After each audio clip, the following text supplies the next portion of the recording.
Welcome back, everyone, to another episode of LANCESCURV of LANCESCURV.com. If you do not see us on social media anymore, you can always come to LANCESCURV.com. You'll see all of our work over the last 22 and a half years there. I have a lot of cross threads and red dots on this platform, but we're ready for them. Let them come. I guess I have a big mouth. I guess I'm not politically correct, but I'm always going to tell the truth. I can't lie. Forget George Washington. I'm the one who can't lie, but I get penalized for it. Anyway, how's everybody doing this evening? Right now in Accra, Ghana, it is 11:48. My bedtime. You know, when you get old, you got to get into bed earlier. But I'm a little fatigued. Got Brother Neil Frazier's show set up for tomorrow night. I don't know what I'm going to talk about in the morning, early, but something good is going to come. Let me tell you something. I never have to search for content or topics to speak about. Not because I'm so much of a brain, but that's how it happens. You know, I'm living like a monk now, and I have to get my ideas together easy. And they come to me. I'm not drinking. I'm not doing drugs. I'm not trying to kill my body with alcohol and filling voids with fake personas. I am who I am. You ask me a question, I'll give you an answer. Even if it's something uncomfortable to you or me, I'm gonna tell it. I'm a tell it kind of guy. You ask the question, I'll give you the answer. And I'll tell you every gory detail. Yes, I don't sound like I'm fatigued. I feel it in my body, but it's always been where when I feel fatigued, it's like a natural high for me. Not too tired, but just a little fatigue. It just makes me feel high. And my imagination kicks in. And this is not going to be a 5-hour show. We did a show earlier. The title was My Mother Was the First One to Break My Heart. Sister Robin came in and broke down her life. And it was very empowering. And again, I take my hat off to her for bearing her soul, speaking about very personal things that most people would really shy away from. And she talked about it. And that's the kind of conversations I believe that we should have out here. Anyway, where do I start with this? Well, I was just sitting here and I thought about the pride of workmanship. And I said to myself, wow, we don't have that anymore. But let me kick back, because when I thought about that, I thought of an old friend and coworker who I lost contact with, and his name popped into my head. I won't put his full name out there. It's an Italian man. We worked together in Home Depot, nicknamed Gino. Gino, if you're listening to this, I know you're laughing. I sent you a joke. We had some very specific jokes that were real funny about certain people who were in our midst who were just clowns. And he could tell you I'm the same way then as I was now. And we had a lot of fun together. But, you know, he worked there, but it was the kind of thing where, you know, he's a master of his craft. This man taught me so much about tile work, and I was amazed at his expertise. But this guy was trained by the old Italian masons. We're not talking secret handshakes. We're talking about the guys who got into their craft, and they wouldn't accept less than the best. One day, Gino brought me over to his house, and I saw the granite work that he did. It was the best I ever saw. Hands down, the best. If I tell you that if you met him, this guy does the best. He's not doing it professionally now. I guess he still does it for friends or little jobs, or if he has a crew somewhere. He's into other things right now. But this guy was the brain on tiles. Home Depot did not deserve him. He was above that. And he's going to hear this. And that was 30 years ago, maybe 29 years ago, when I started working there and met this man. We had a lot of fun. A lot of fun. And it's amazing to see how many years pass by. And I always give credit where credit is due. but we had a lot of fun, and I learned a lot. And when his name popped into my head, I said, let me search him. So he has a very much Italian name. There's not too many people with that first and last name together. I tried before, didn't find it. Looked into it and saw his photo. I was like, oh man. So I clicked the photo. His LinkedIn page pulled up. Man, I sent him a joke. It wasn't even like, hey, call me. He'll find the stuff because all my stuff is out there. I sent him a joke that I can't really say. It was a funny joke between the both of us about somebody else. You know, I'm off. Let me tell it. There was another coworker there, right? He was an older man, but now he would be maybe a couple of years younger than me. He was in his 50s. I'm 60. And this man, while on the surface was a nice guy, he wasn't venomous. He was just a little petty. His name was Roy. I don't want Roy to hear this. Maybe Roy's with us or not, I don't know. But he won't. All these episodes, he's not going to find this. So I have an abstract sense of humor. So Gino and I would be walking the aisles doing stuff, helping customers and stuff like that. And Roy felt that Gino didn't do enough. But Gino's value there was so much needed because the things that they would teach you in the classes to work at Home Depot and pushing their products, common sense stuff. So you had a lot of guys who were in different fields, plumbing, electric, building materials, floor and wall. That's the department I worked in. And they would send us away sometimes for a week to take these classes. But it was really about the products that they sold. It didn't give you hands-on, real-world expertise. So, you know, Gino would have to go to the class.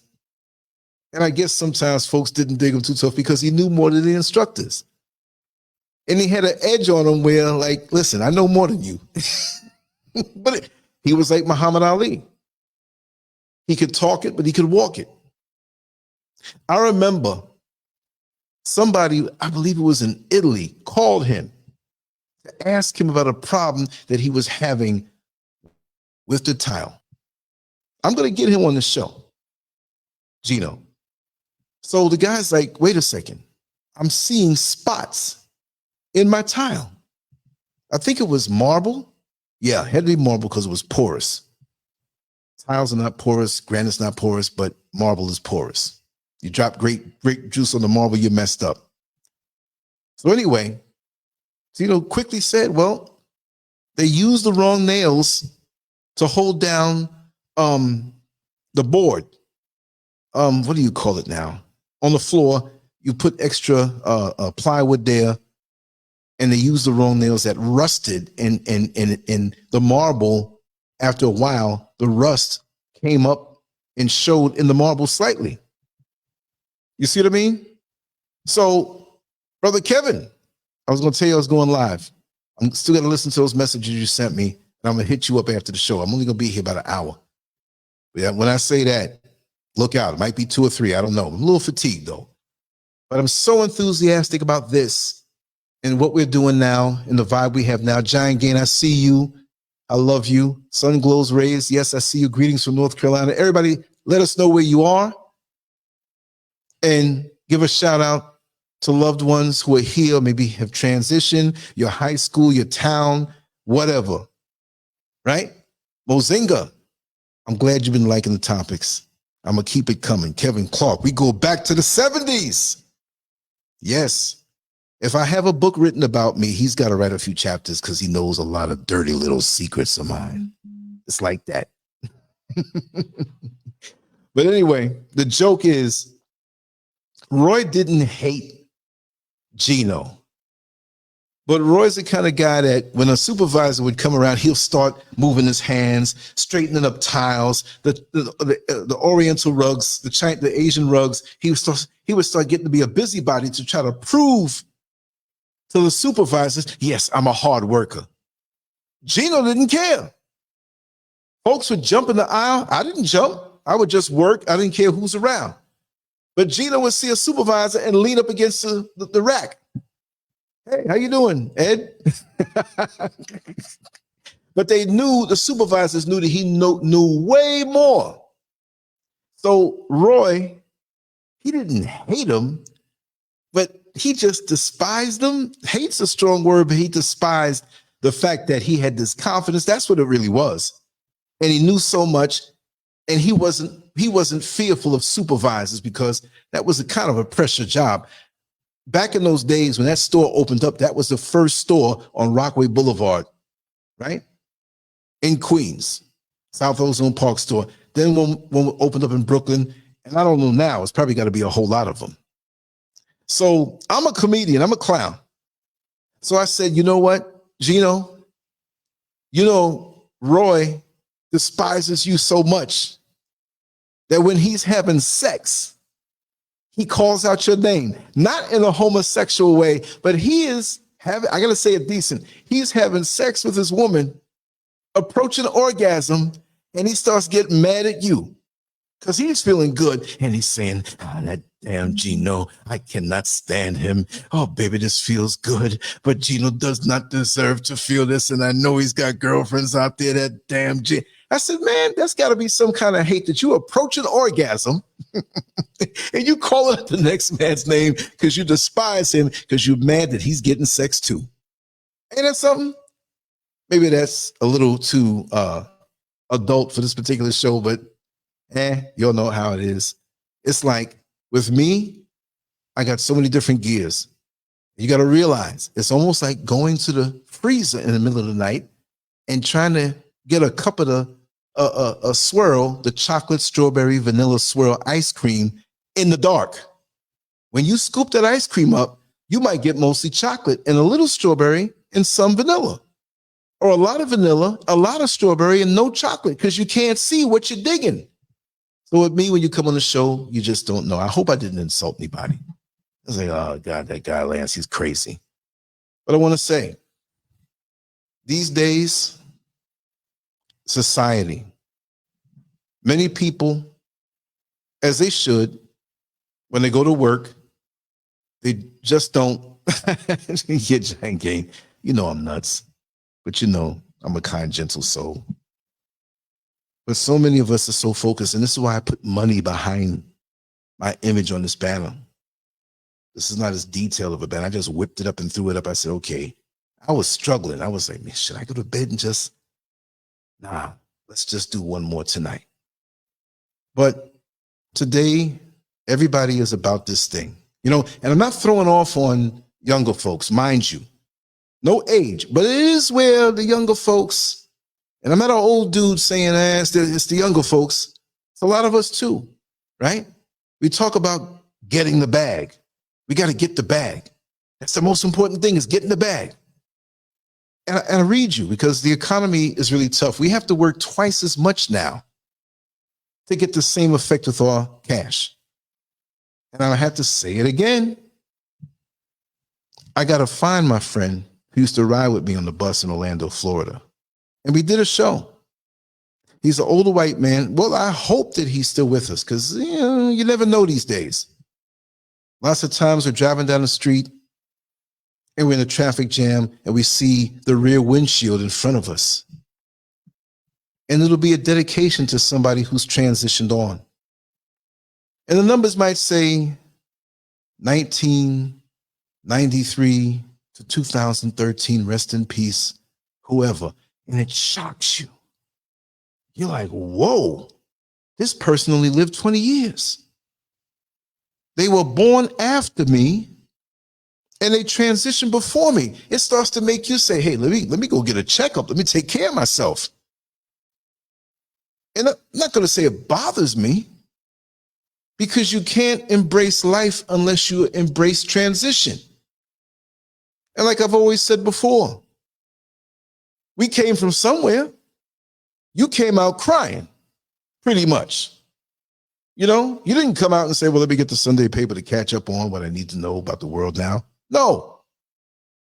But we're going somewhere, and it's a natural order. It is orderly. We just don't know it yet. But we see those numbers and we start to become great mathematicians when it's odd numbers. We don't hardly see rest in peace, 1927, 2023. You know, whoa, they lived to 96 years old, depending on when their birthday was. It's always the less numbers or something that may be even on your exact year. And it snaps you into reality that we might not be here forever. And we become more accepting of transition as the years go by, because more and more our loved ones, we witness this. And one day somebody's going to hear about us, unfortunately, but it is part of the system. Those in the chat room who are here or watching the show, we know that. I don't have to preach to the choir. But we should be getting better every year. We should be striving to become better people every single year. I have my hang-ups. I have my quirks. I have my fetishes. I like those. But overall, we want to become better people. And I'm telling you, today we were texting back and forth. My friend here, Kevin Clark, my brother, who I love very much. And we were speaking on a situation. I won't get into detail about that. I will tell some of it, but I won't get into detail about that. There was a person who was messing around with a young lady that we both knew. Kevin knew her from a distance. I knew her in a very intimate way, but it wasn't a dedicated, committed relationship. I'll admit that. So she was messing around with this other guy. I didn't know, and I didn't care at the time. Oh, well.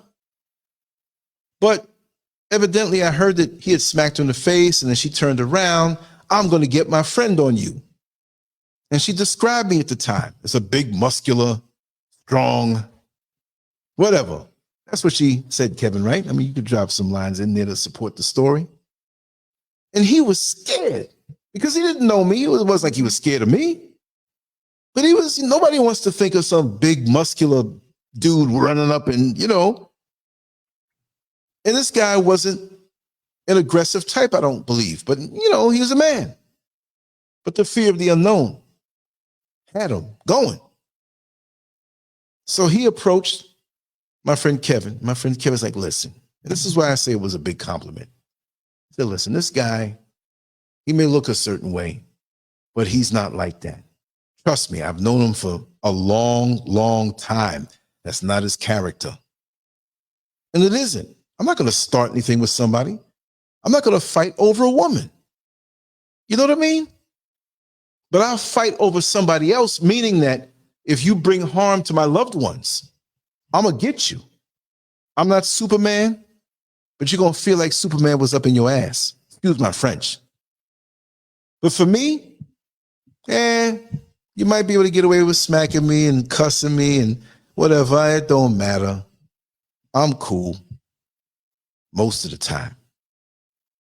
But if I see somebody disrespect a sister or a sister of a friend or a daughter of a friend, I don't disrespect people in my circle. I don't do that. I'm not slimy that way. But that's a whole different subject about integrity. Out in the street, it's on. But anyway, my other friend who used to ride the bus, and we were speaking about the bag, and I've said this before, I'm going to say it quick. Now, let me not have a, right, Giant Game, a Mike Tyson moment. He was a statistician. Kevin, look at me. Don't start. Maybe I used to be a little bit. I don't know. But, you know, we get older and we get a little more wisdom. But like I said, if there was a book written about me, you better write a few chapters to make sure, because nobody has more perspective on my life. You knew my parents. God rest their soul. I know your parents. God rest it. We know a lot about it. We go back. We got some. Look, a day usually doesn't go by unless I'm busy. We're not texting jokes and voicemails. I think we run up more voicemails on WhatsApp than anybody else. You know what I mean? And that's the thread that keeps my mental fabric together. When you can go way back with someone and they know the little things about you, and you could joke about it. You see what I mean? But back to the statistician who rode my bus. He was blackballed in the corporate world because he wouldn't lie about certain stats in the corporate world to boost up the illusion of sales. And he's an older guy back then. So they weren't so much into the computers way back. And this man used to make money. Make a long story short, at that time, I think it was 2016 when he told me this, but for those of us who are ageable, that's the other day. And he said that the 2016 dollar is only 13 cents of the 1973 dollar. 13 cents. So while we make more money on paper, the effectiveness of it is greatly reduced. So let me ask you something. If that was in 2016 and it was 13 cents of the 19, that was a powerful dollar back in 1973. And I believe that's the time when Richard Nixon brought into play the whole petrodollar thing. But now it's 13 cents of it. That was what, 7 years ago when he said that. What is it now? 9 cents, 8 cents? So this is why it doesn't seem like we can go to the store and buy as much as it used. My mother used to take far less money. If it was 30 or 40 or $50, it might not have been that much. And come out with 2 shopping carts. We didn't have to go shopping all the time back in those days. If anything, ketchup runs out or mustard runs out or cooking oil or something, you go back to the store, you get something real quick, something to drink. Hey, I don't want to drink any orange juice tonight. Let me go get some cranberry juice. You know what I mean? But it wasn't where you spend out and you're saying to yourself and looking up on your cupboards and saying, where's my money going to? It's because you, going according to 2016, you got 13 cents in your pocket and you think it's $1. How about that? We argue over so many superficial things. We're caught up in the celebrities and what they're doing. They got their money. They sold their soul. They've compromised. They got it made as long as they follow the contract that they wrote in blood. But those of us working Joes out here, we don't realize how we're getting ripped off, but we're chasing the bag. And like I always say, it's not how much you make, it's what you don't spend. Now, bring that on back.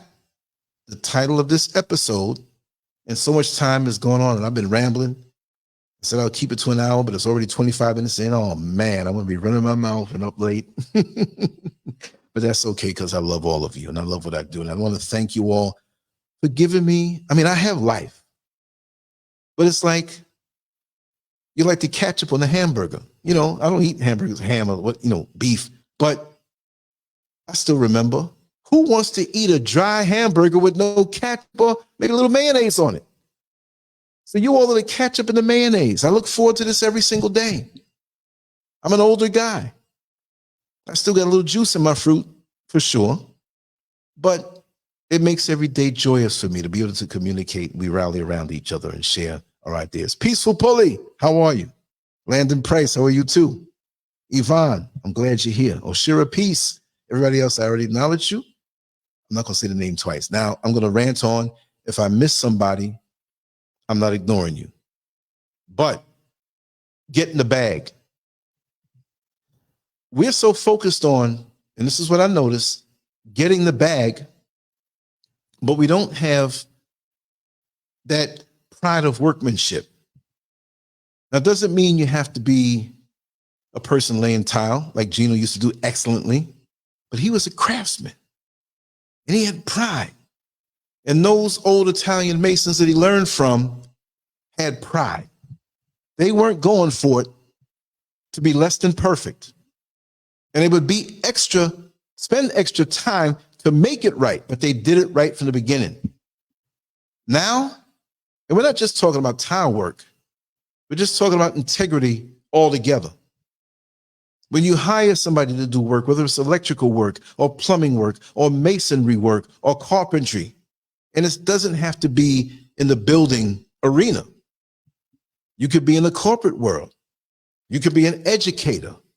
It doesn't matter what you do. You can be a person who's a cashier at McDonald's. We're talking about taking pride in your work while you're there. Your job really doesn't define you. You define the job. And you can bring something to the job when you strive for personal satisfaction to get it right over public acknowledgement. See, we want to get the rave reviews when it's time to get that quarterly or twice a year review. We sit down with the supervisor or admin and they go down the list and they tell you the things that they like and they tell you the things that you have to be improved on. And most often we don't like it. They throw us pennies, especially if we know we're doing a good job. But there's so many people out here who are cheating the system, who do bare minimum, who don't care, who don't take personal pride in their workmanship. Hell, some of them don't even take personal pride in their own damn appearance. You know, I'm going to get those who sag their pants. But one day I was walking down the street in Orlando, Florida. I forgot exactly. It was off of Colonial Drive. And I think it was it? No, it wasn't Pine Hills Road. God, I forgot what street that is. I'm seeing it in my mind. But it wasn't too far from where I lived. And I'm walking down the street. I see this guy sagging his pants. Now, I'm not one to turn around and look at some man's backside. You might have to have a different set of genitalia to make me do that. But these days, we don't know now, do we? We don't know what we're looking at. But something told me to turn around. And it wasn't some twisted whatever. I turned around and looked at him. The man had one big streak up the middle of his pants in the backside. The dude straight doodled in his pants and was walking down the street eating the ice cream cone like it was all right. What happened to personal, the integrity, the standard, the pride, the personal satisfaction of knowing that you've done your best? What happened to that? Kudos to those who still hold that standard. But I remember back in the day, and I've said this before and I'm going to say it again. Ain't nothing wrong with speaking on your experiences. I remember, different age groups and stuff like that, but I remember the times when we were coming up, young men, if they had a party to go to or a function to go to, or they were taking a young lady out on a date, the ritual of grooming and getting yourself ready for that date began not just that morning, but sometimes days before. But let's just say that morning. You got up. You took care of things in the home that you had to take care of. And then you went out. First thing, you got your hair trimmed. Maybe you did that the day before, maybe Friday. You don't want to wait until the last minute and your favorite barber who knows how you like your hair cut isn't there. So yeah, granted, you might do that the day or two before. And then you came back and you looked through your wardrobe to see if there's something that would be appropriate for that particular date or function. You gave yourself enough time. If you didn't have what was appropriate, which you probably looked through the day before also, you went on to get the appropriate outfit that would fit the occasion. I have to say, I'm going to blow you up, Kevin Clark.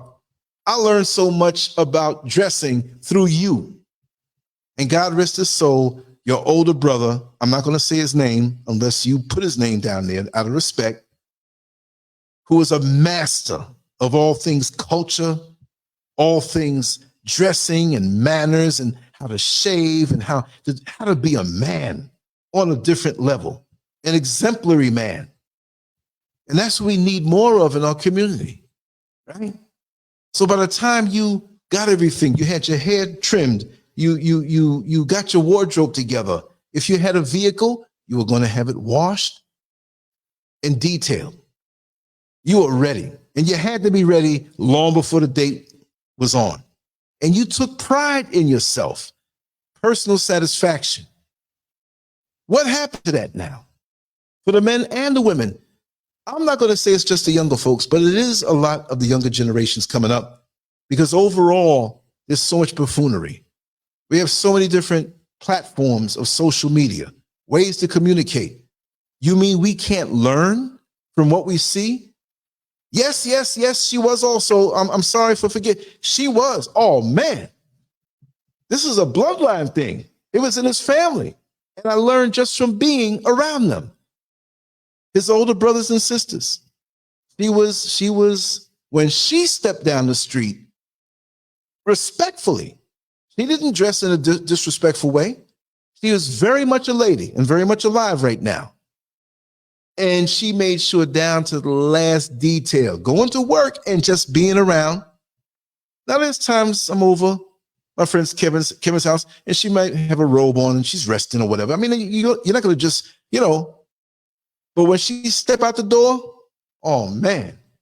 And when I say, oh man, he knows it wasn't a lust thing because it wasn't anything exposed. It wasn't anything too tight. And she had a very beautiful shape. I say respectfully. Her hair was done. The perfume was right. It was like, wow. And so when I would go to the High School of Art Design in the morning time on the A train and I would see her, if she was by herself, I'd sit near her. If she had a girlfriend and they were talking girl talk, now she wasn't a girl, she's a woman, but the phrase. I would sit nearby. And I was waiting. I said, if anybody disrespects her, they're going to get it from me. But nothing ever happened. It's a beautiful thing when you have examples in your midst in the community, especially when it comes to being a lady. They don't make them like that anymore. And it goes up the bloodline to Kevin's parents. God rest their soul.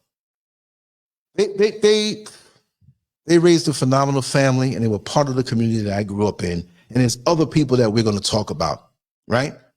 Integrity, personal satisfaction, stepping up to the plate when you see somebody not doing what's right. You know what I mean? Like that's so important. And so we were good kids. We did crazy little things and stuff. You know my background, but I never hurt nobody. I never tried to rob somebody's house. I could never see somebody do something to an old lady or anybody around me. I'm going to jump in. I won't reveal too much, but there was integrity all around us. More of that than less. Now, in 2023, what do we have? More of the other. It's almost looked down on in this society. They talk about not snitching, that you can peek out your window in this day and age and see your neighbor's house getting burglarized and not say anything. Well, it's not my business. It's nothing that I got to worry about. I got my TV in the back of the day, VCR. We don't have VCRs no more, right? But I got mine. Before, most people would come out, hey, what are you doing? You don't belong there. Get out of there. And that was the kind of man that Kevin's father, I say it in the present tense, is, because his energy is still in existence. He transitioned, God rest his soul, but is, because it lives on in Kevin right now. Yes, we were raised the right way. And other people's parents or other adults you don't even know might correct you. It's like Junior, another one who transitioned, God rest his soul. One day we were out somewhere and I was making fun of this guy. He was intoxicated and he was known to be in the neighborhood to be somebody who was kind of always intoxicated. And I used to always joke around. I'm saying this in front of Kevin because he knows. I was a big Muhammad Ali fan. We all were. So I would talk like him all the time. And so the guy was slurring his words.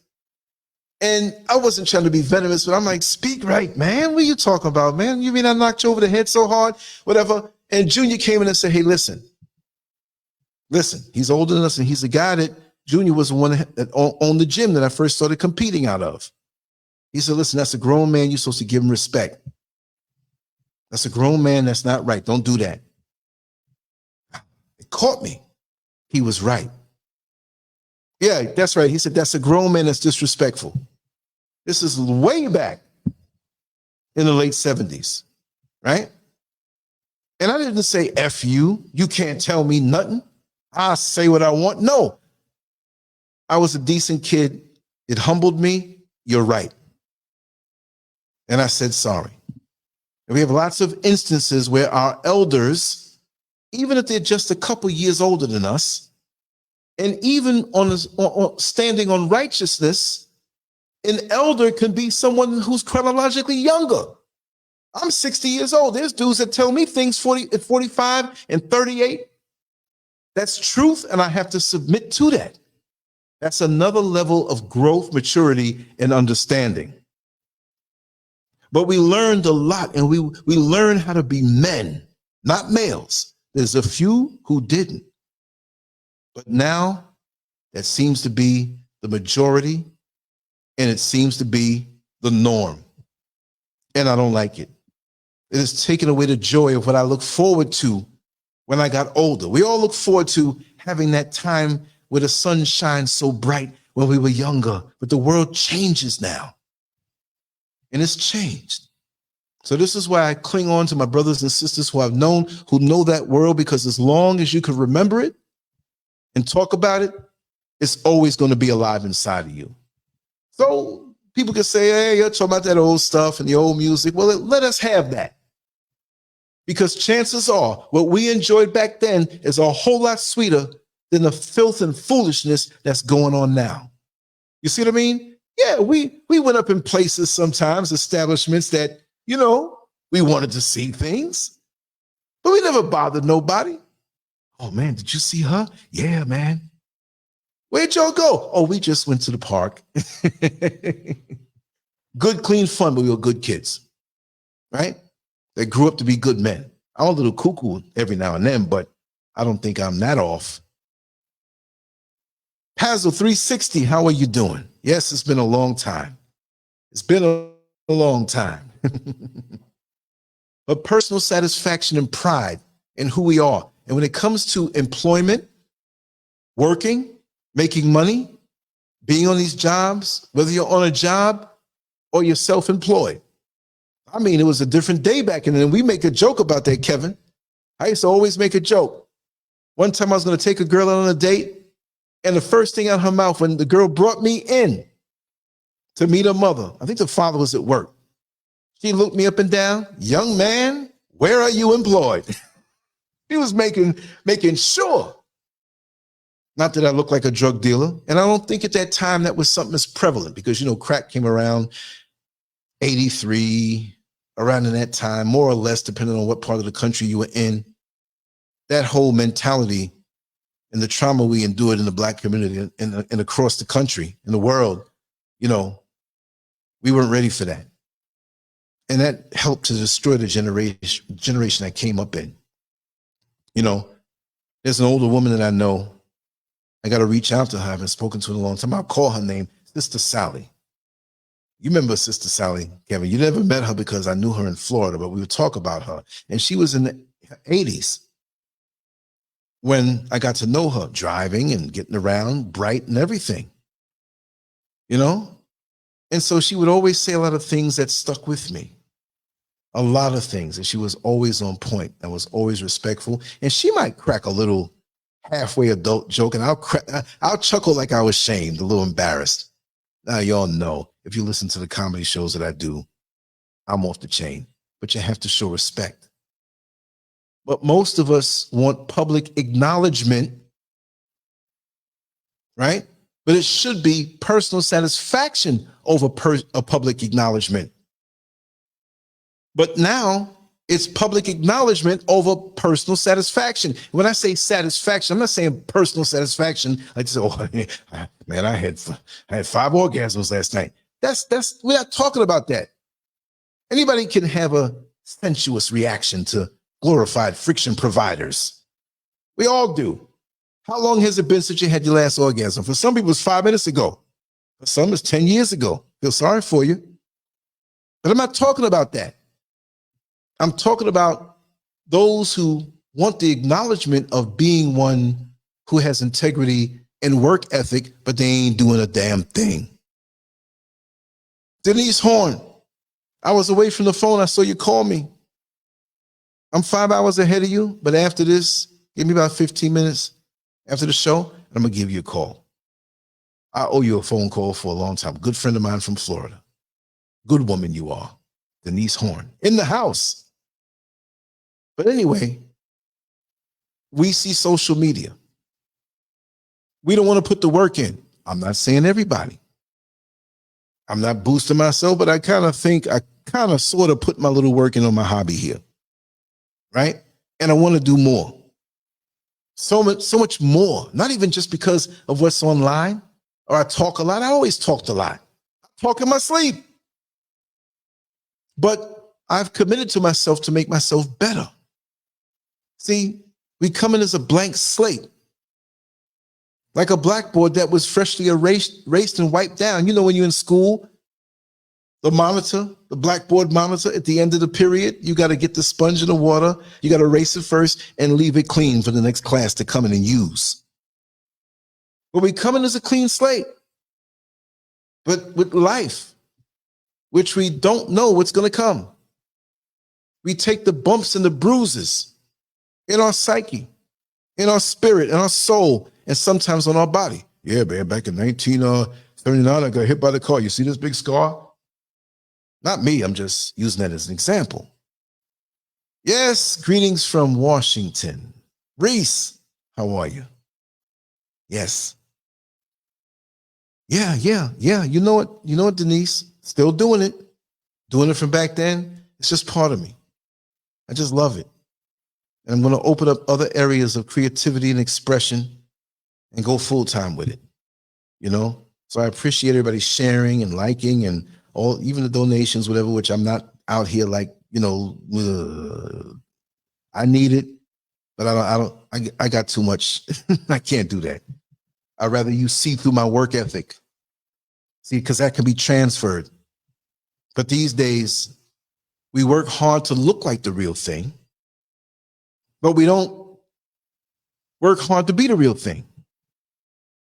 If I'm a man who's a craftsman, let's just make this up, but I made this example up many times before over the years on this particular platform.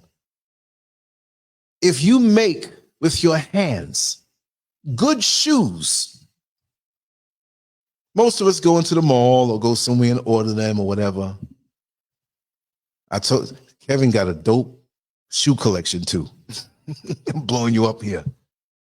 Yeah. But if you make shoes with your hands and you're a craftsman or craftswoman, when I say man, I mean woman. You could be a woman, let's not even say man. You could be a woman in a bakery that you own and you bake cakes. But you take time and you know the science of making this cake. And if everyone to you is its own entity, it's not a cookie cutter thing for you. As they say in the Black community, I don't know if it's beyond, you put your foot in it. And when they eat it, oh my God, you put your foot in this. Which for those who don't know means you did this, you created this thing with love. With love. Right? And you have another person who goes on and acts like a professional. I'm not knocking Duncan Hines or Betty Crocker. But when you go to a bakery, you ain't looking for that because you can do that yourself. But I've known a person who had a bakery.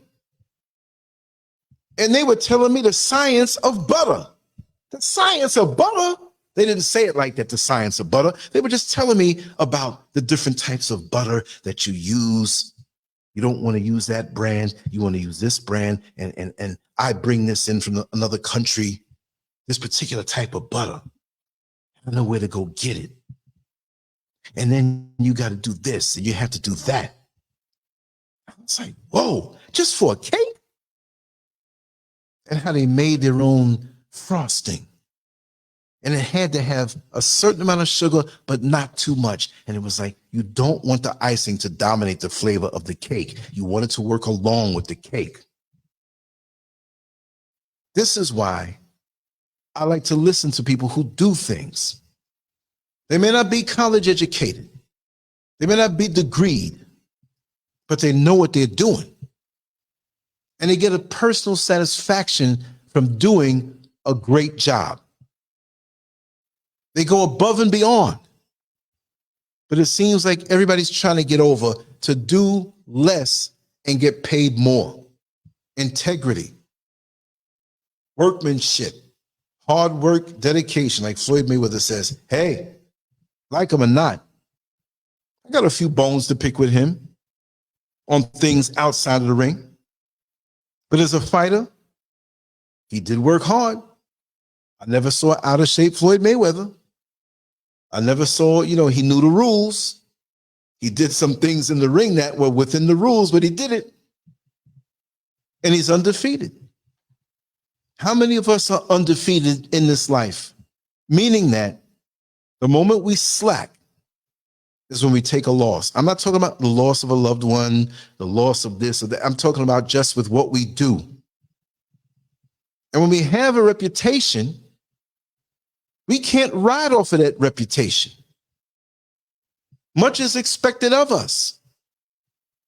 Yes, I am Pazzle 360. I'm still out here.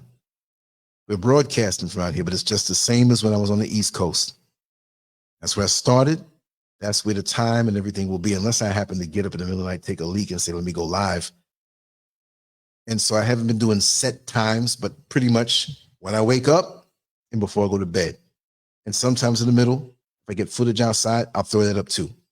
Just keep my hands moving, right? Time management, to make myself better. You see what I mean? So, oh, I didn't see this, Denise. I need to find why scammers go on Facebook page and take somebody's photo off their page. Sends the threatened messages to someone's child about, oh man, that's terrible. You got to tell me about that. Yeah, there's all kinds of things going on. I had it where maybe some of you might remember, it's a couple of years ago. I think it was like back, maybe like, how long ago? Maybe like 6 years ago. I was doing a live stream. And all of a sudden, I'm not looking at the chat room. I wasn't typing anything in. And everybody could see that. All of a sudden, this person with my avatar that you see here in the upper left-hand corner, my little logo, it became my logo. It popped up and it said LANCESCURV. But it wasn't spelled the same way. It might have been LANCESCURV and an underscore. LANCESCURV, Lance.SCURV or underscore LANCESCURV. Just a minor difference. And people look at it and they think it's me. The avatar's there, the name is there. Changed over a little bit. So this LANCESCURV character that made a dummy profile to look like mine started talking to the women all up under their clothes. It was crazy.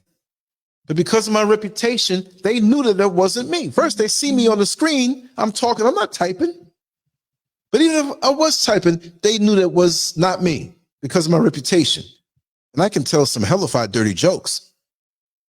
But I would not do that. I mean, they were typing some things in that chat room. I'm like, oh man, all of a sudden, 2 or 3 more came. It was about 10 different LANCESCURVs. They kind of, I forgot what the name was with that, where they gang up on you, a bunch of people, usually little crazy white boys, and they start harassing. And the people were like, and I started deleting. I was like, yo, let me stop talking for a second. And they're like, Lance, we know that's not you. You know what I mean? And it felt good to me that they knew my character, right? They knew how I approach things. I have private conversations. People tell me different things. I don't spread people's business. I don't, and whatever I do in my personal life is my business. But that wasn't me. So your image, your work ethic, your integrity, your attention to detail, and the pride that you take.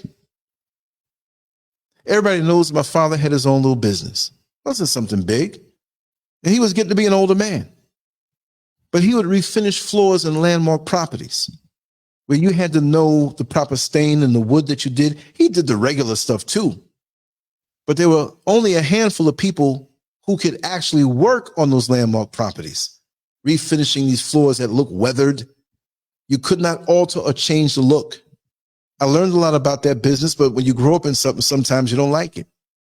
And I remember one time, I would stay with him on Friday night, Saturday night sometime. My parents were together, but because of the nature of his work, it's not like my mother's going to come along. You know what I mean? And summer vacation, I was with him all the time, coming to Manhattan from young. That's how I learned the city so much and so well. But I remember one night, and I think this is why I like to stay up late sometimes, even though I'm trying my best to wake up early. But to wake up early, you got to get to bed early, right? So we left this particular job, and it wasn't in a landmark property, but he remembered that there was something that he overlooked. and we were almost home. This apartment was empty. It was a penthouse apartment. It was one of his clients that whatever properties he had, he would always have my father do the floors. So he knew me well. And he would say, for us to get to the next phase tomorrow, we have to have this phase right. I got to go back. And I'm looking at him like, Daddy. We left there at 2, and it's almost 3 o'clock in the morning. He's like, I don't care. We got to go back. Because if we go tomorrow to do what I thought I forgot, we have to wait a whole other day when I correct it. We're almost home. If you want to go home, go home. But you got to understand, I have a reputation, and people expect a certain standard out of me. It's not just about money and public acknowledgement to say, oh, yes, I'm so good, I'm so good, I'm so good, and you don't deliver and people don't call you back. He said, you see these rings of keys that I have? We only need 2 or 3 keys for the house that we live in. But all of these keys are from people pretty much that have lots of money, which it doesn't matter, but they trust me. Sometimes I don't even have a job that I'm doing at their premises, but they say, Lance, you know, we always compensate you. Looking out for you. We're out here. We're in Italy right now on vacation in our other home. Could you please go by the house and make sure that the kittens are fed? Because the lady that usually goes to do it, she had a stroke. My father would say, no problem. So there was that trust. They knew his integrity. They knew that it wasn't just about the money or getting the bag. It was about his reputation. So that rubbed off on me in certain areas. I mean, back in the day, I couldn't say no to these old girlfriends and whatever when I was a young man. But other than that, just like my friend here and brother here, Kevin Clark, would say to that gentleman who was scared of me coming up there to do something to him, he would not do that because he knows the integrity that I have. Now, when I was real young, I punched a couple people in the face. Shouldn't have done it. Real young. But I don't do that. We all do things when we're young. I put my stuff out on Front Street. I can say it here clear in front of everybody. You're not going to have somebody come and say, oh, Lance, you lying. You didn't do that. There's a whole lot of things I did that you don't know, but you're not going to hear me up here lying. All I'm saying is that what happened to the world? What happened? And I'm not saying anybody here in the chat room, but what happened to us? What happened to us that would hold people to task when they would deliver a subpar performance, not just with work and making money, but how you treat each other? Like Junior, God rest his soul, who owned the gym.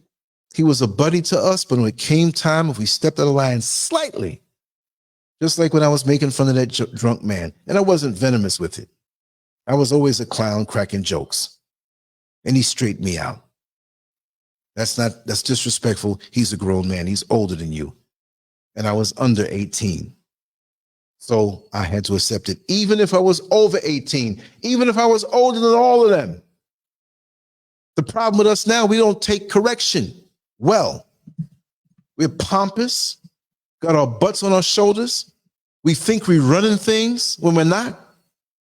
When was the last time you told your heart to beat? You don't have a say-so in that.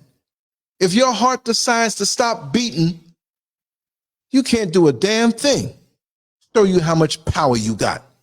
Man, I got this big pension and I got these guns and everybody, people are scared of me and your heart stopped and you can't do a damn thing about it.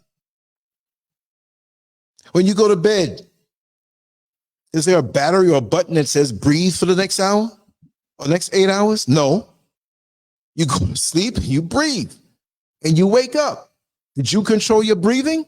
No.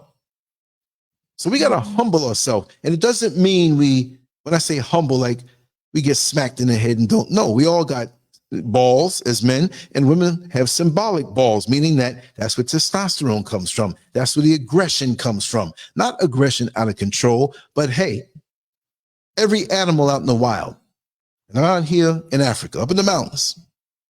That's all folks need to know. Because there's a lot of mountains out in Africa. You know the country.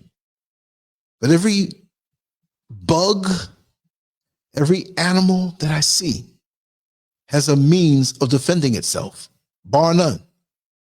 And if you don't see that means of how to defend themselves, they got something for you whether you know it or not, right? Just the other day, I was talking to my electrician, and he went outside first because he was going to take me somewhere, and I had to run back inside for the wallet. And I put the picture, I believe, up in the community section here on this channel. If you scroll down enough, you might see it. They saw a snake, a very long snake. And it wasn't full grown. It was a python. It wasn't some garden snake or whatever. It was a python. And I'm ignorant to what snakes can do, but I know there's some snakes around here. If they bite you, you got 45 minutes to get somewhere to get the antidote, or you out of here. So when doing yard work, you wear those big, rubbery, loose, galasha-like, whatever. You know when you go to the fish market and you look behind the counter and the guys that are cleaning the fish, and there's always a water hose and it smells like fish. That's to keep the water from, they're not going to wear like flats. They're not going to wear, slippers. Their feet are going to be wet. And the place is going to stink more. Well, that's what they wear out here when they go out where it's real bushes and stuff. So if something slides up around their ankle and bites them, it won't get through. So I found out that the python's venom won't kill you. It may make you sick, but it's that king cobra. That's the one. And guess what? They out here. Now, do I go walking around in the bushes in the back? I have a sizable yard now. And it's real dark. The floodlights hit the surface plants, but way deep, deep, deep, the light doesn't permeate that. You think I'm going back there? No way. I got sense. But like I said before, you have to know. Like we all say between me and Kevin, a man's got to know his limitations. But all in all, we're regressing as a society. And as far as black people are concerned, I always spank them righteously, but I got to tell it. We didn't do our own people like that years ago when others were really doing it to us in our face. You see what I mean? We wouldn't just slow down and let some older woman get robbed, get knocked down. Let me tell you something. In Queens, when I used to drive a dollar van, I left my job to do that because that was a lot of money at that time. I couldn't believe it. So these guys going up and down. That's why the vans are so nice. I got a crap load of stories to tell you about human nature as far as that's concerned, right? But we were driving up. I was driving the van. I had a full load. So I was heading up straight up to Sutphin Boulevard, the Parsons Boulevard, and the 165th if you wanted me to. This was the rush hour in the morning time. And so when you drive the van, you got to get up early. I was usually in the street from 4:45 a.m. You pick up that first load. They're not all standing there as a big crowd. You see one down the block, you go down there, you pick this one up, you pick that one up. The trick is driving the van, just as a side note, is that your rush hour is a window of opportunity.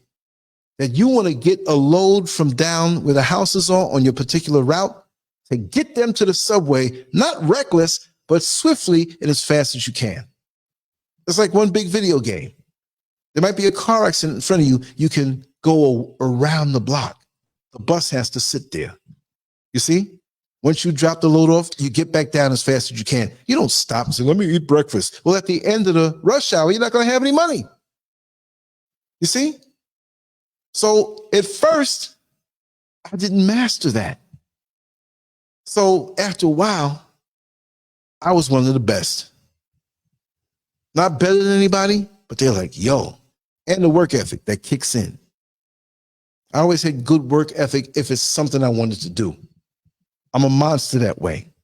I'm going to keep going when others say I can't do it. If I want to do it, I'm going to do it. You see? So I mastered that, made good money,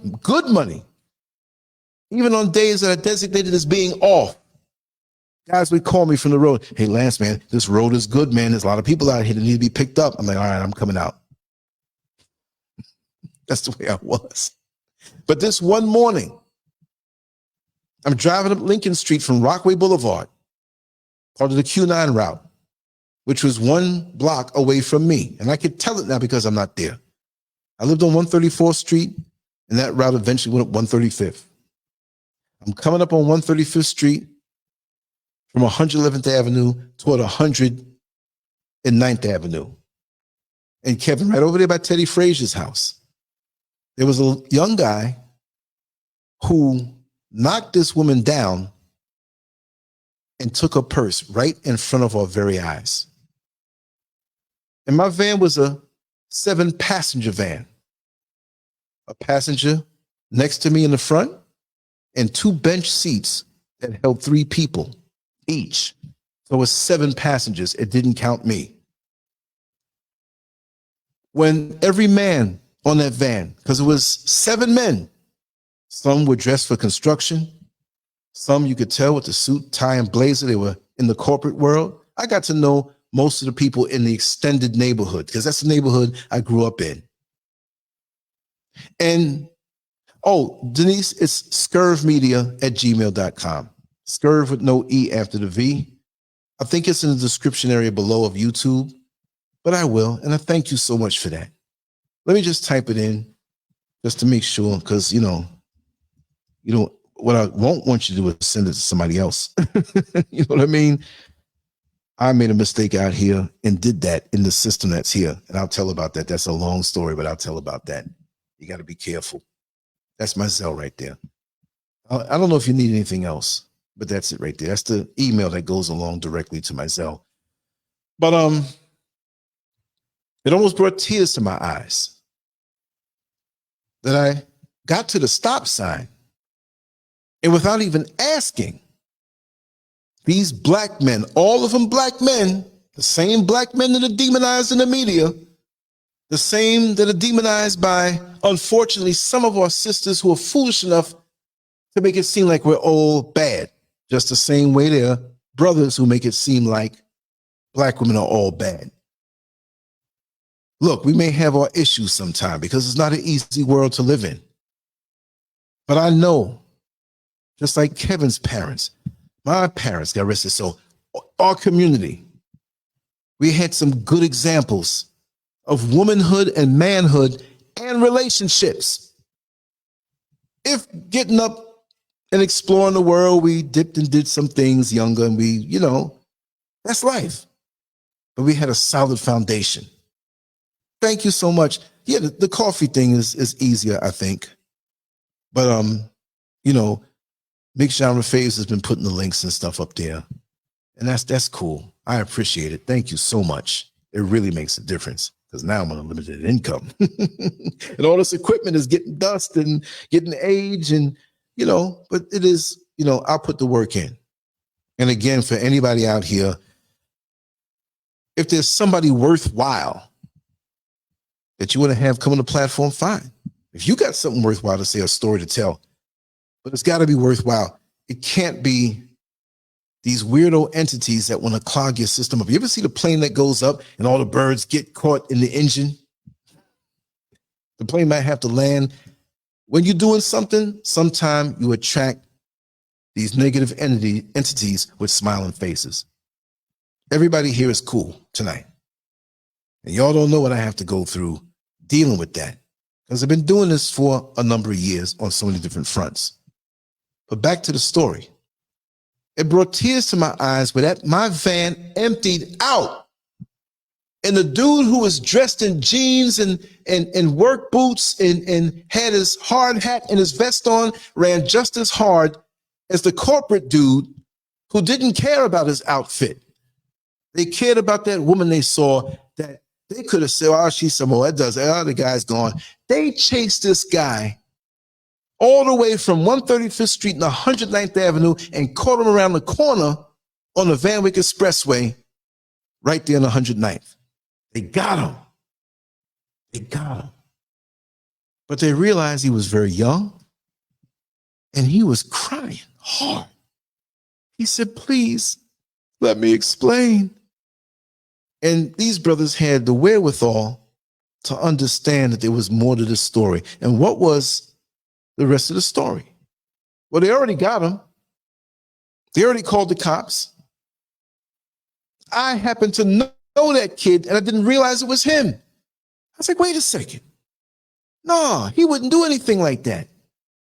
Come to find out that there was some older guy, and I'm not saying older like, 40s and 50s and 60s, might have been like late 20s, early 30s, because this kid was only 15, 16 years old, but he was a big kid. And this man walked up to him and flashed a gun and said, I'm going to kill you if you don't go over there and snatch that woman's purse. And when he knocked her down, it's really that he lost his balance and knocked her down. So he had the person running and he ran with it, but he threw it down and kept running.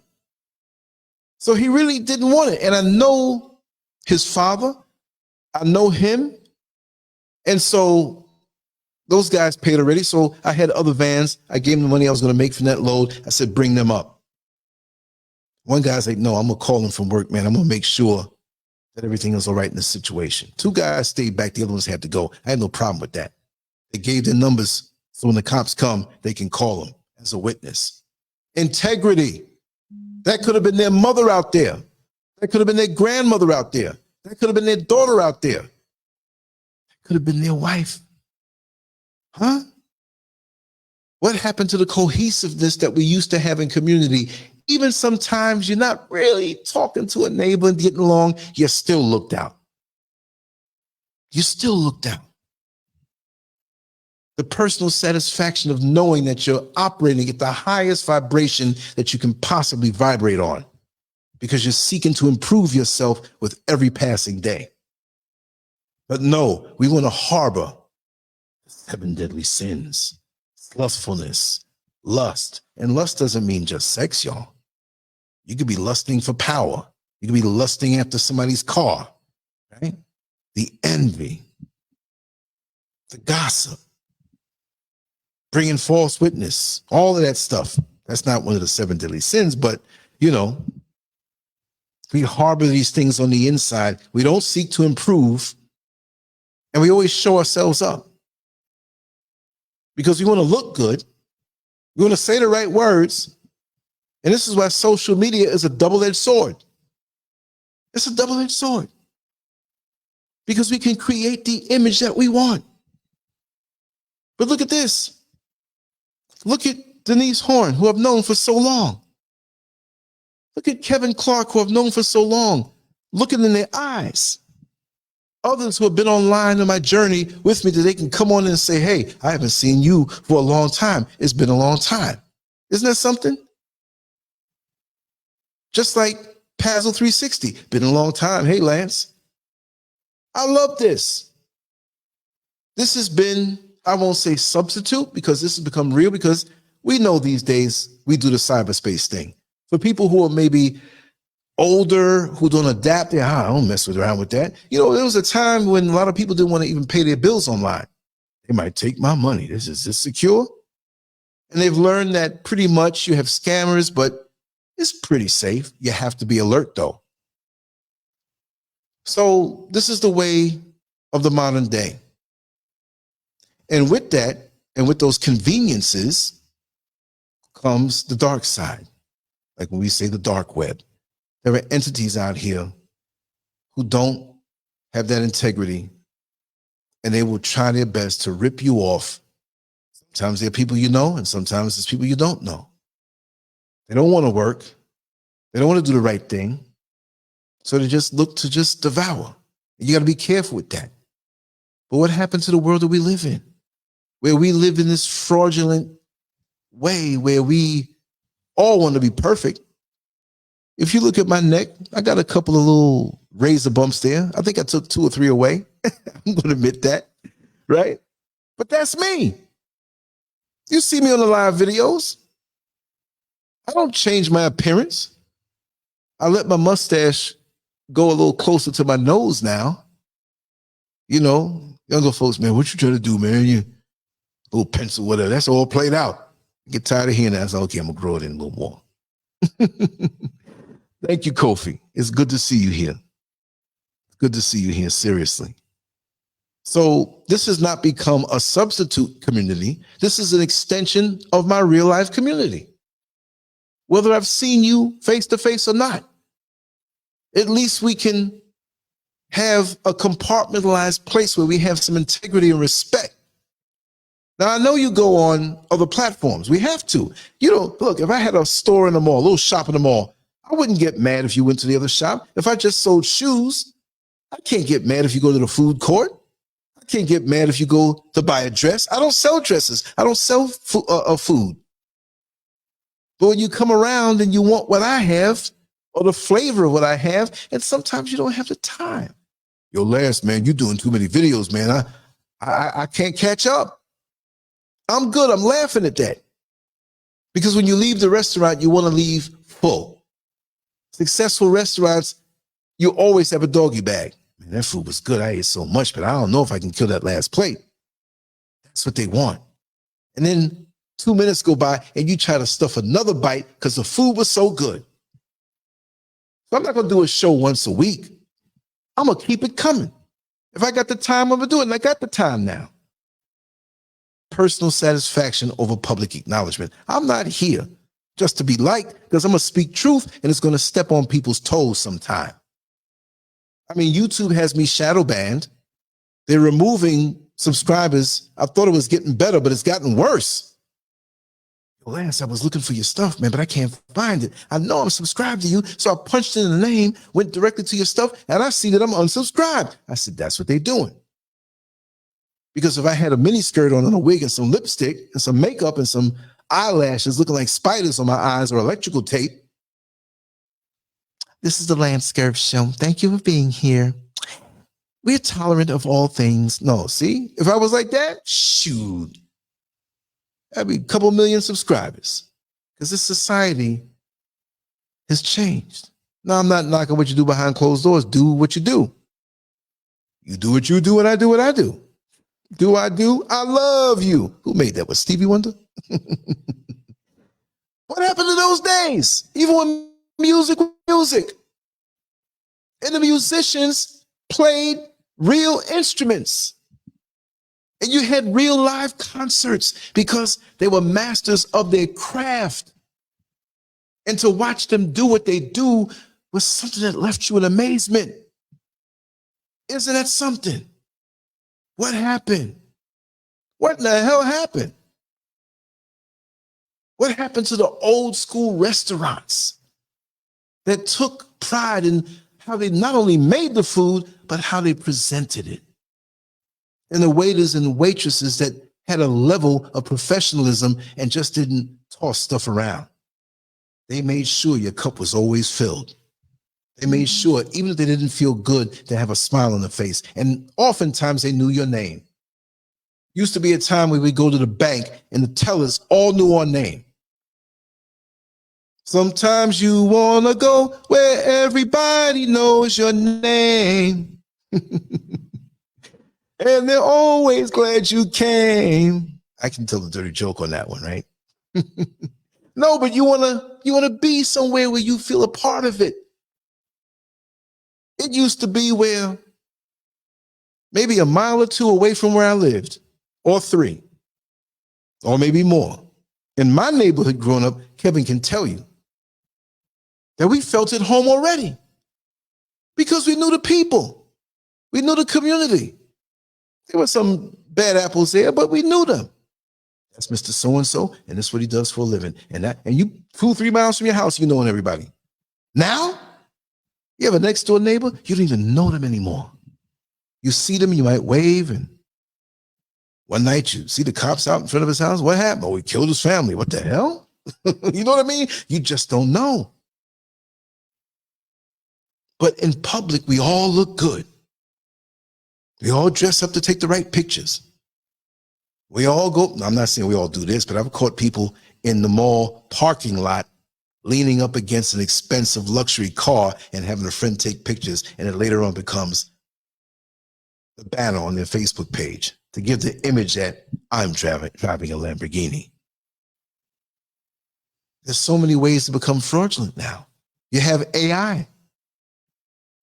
AI can change your face and make it, or what they would say, they wouldn't say this, but perfect it. There's a young lady I know that there are things that she wanted to correct about her look. I wouldn't say anything bad about her. She's a sweetheart. And when I saw the photo, I'm like, that looks like, but who is that? It was her. Thank you, the bitter man. Thank you. I'm glad you feel that way. And if there's anything I can do to improve or stuff you want me to talk about, not like I'm some all-seeing, knowing, whatever, you know, but I'm going to run my mouth. I'm going to run it into the ground until we through with that topic. And if it's not enough, we're going to come back again under a different title and continue the same topic. Attention to the craft. I'm not going to half-ass it. They already come in hits and keep things from going out. They don't suggest as many things in the sidebar. Let me tell you something. And next time I'll pull it up on the screen. Depends on what episode. But I have a thing that shows analytics. Maybe I'll drop it in the community section to show you. So out of an ever-diminishing 117,000 plus followers or subscribers, how many notifications go out? 15, 18, 9, a whopping 27. Why is that? Why? Am I talking about let's all get together and delete a certain race of people? I know how to say things without saying it, but is that the mainstay of what I say?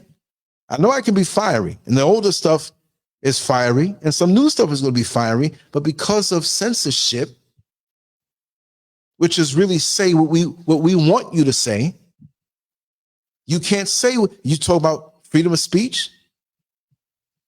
What is it? A ghost now? Oh, you have freedom of speech, but you're not going to come on this platform and say what you want to say and influence anybody and resonate with them and get this influence on our platform. You better be safe, especially as a black man. You can talk about black women all day long and you'll be granted leniency and your stuff will go out, right? So you got to say things a certain way. I'm cool with that because there's other things I do. And it's okay. I don't have to be known all over the world. I'm not looking for public acknowledgement that way. A compliment is nice and everything like that, but I'm going to do what I do. How much hits I got? I don't even check. If I check, it's to gauge how I'm reaching the people that do get down with me. But it's not like, well, I got to get a million hits, but I'm not doing good. The next guy's doing, no. And they try to discourage you, but you're not going to discourage me. I'm not made like that. I'm not built like that. I go against the odds. I know strength is in the mind. Everything you see out here in the world was a thought at one time. Somebody thought about it. And do you think they got it right the first time? No. It took time to develop it, to bring it to reality. So while I do what I do, I may check on the analytics and see how things stand, but it's not going to stop me. Nobody asked who wants to chop a tree down. Well, I'm going to chop this tree down, but how many chops do you think I have to do? Because I don't feel like doing it. No, you chop, you chop, you chop, you chop until it falls. You may have, oh, thank you, Denise. Thank you so much. I really appreciate it. You're a sweetheart. Whether you gave the cash app or not, you're a sweetheart. You know, we go way back. You and me, Denise, go a long way back. What happened to that good old cookout music, y'all? That's where I come from. Yeah, yeah. We go a long way back. This digital foolishness with no soul in it. No soul in it. Soul food. Soul music. Who stole the soul? Now, just like Brother Neil Frazier's show, what did he say? What was it called? Digital Demons? Or something slick title he gave me. It's going to be on, what is it, 3 or 4? Because it's just a daylight savings time.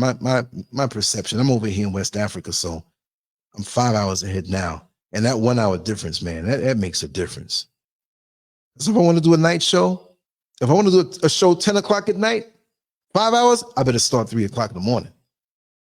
So what I'll be doing is kind of recording some things to put up at that time, to cover the whole time, because everybody's not up at the same time.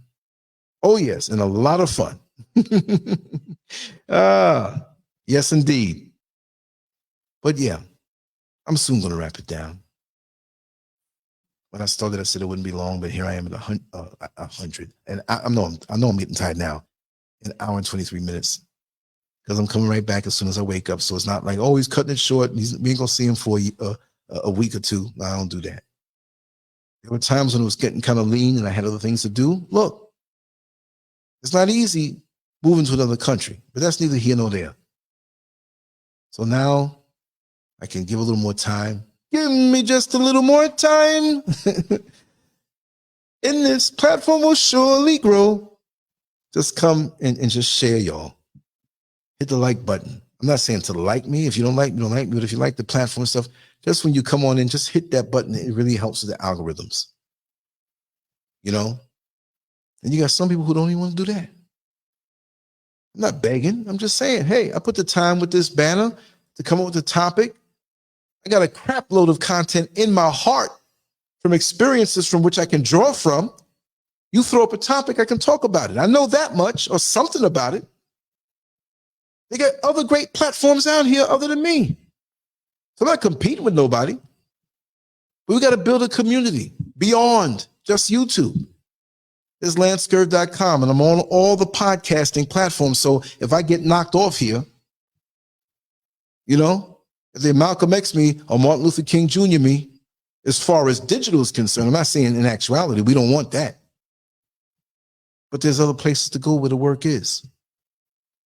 Let's just get down and do the right thing and keep the discussions going, bring the thought-provoking stuff, because we're lulled into a sleep these days, many of us, and the independent thought now is a crime. To think out of the box is a crime.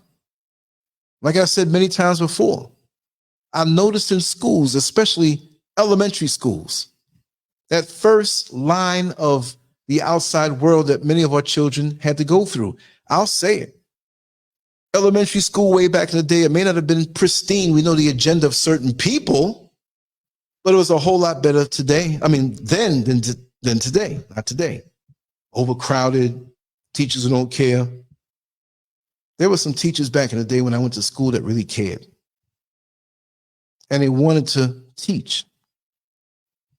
And the students came from homes pretty much where there was concern about them learning. When they started to remove home economics, when they started to remove art, and I think sometimes they removed gym class, physical education. They didn't want us in shape. But home economics, for you to be young and to know how to handle yourself in the various categories of running a home. That's important. This is why we have to give our props to those who run a home. I grew up seeing mothers who stayed home because running a household was a lot harder than the man who may have gone out to do the job to get the money. You got to be up early before the children. You got to have their clothes ready. You got to have them washed if they're younger. You got to do all that. You got to make sure they have the nutrition. And oftentimes you might have to walk them to school if they didn't take a bus, or walk them to the bus stop. Now you're tired. You might have been up watching TV a little bit. You're on a little quiet time. Your husband, if you have one, or if not, you know, whatever. Like, okay, this is my time. And when it came your time, you were tired, but you eked out maybe a little TV show, phone call. But even after you dropped them off on the school bus, your job has just begun. You might lay down for 30 minutes, but you got to get up now and get their dinner ready. You had to pack their lunch, and they took the lunch. And don't let it be where you get a call from the school where your child is sick. You have to go. So now you're preparing, but you have housework to do. You got to clean up and vacuum and mop and wash the dishes and do all these things. So how can we don't have a respect for the housewives anymore, if there are any left, because now, like I said, the 2016 dollar is only 13 cents of the 1973 dollar. So usually the housewife now has to go out and work. And then when she has to go out and work, where the kid's going to go? The babysitter, if you don't have an extended family to look after the children.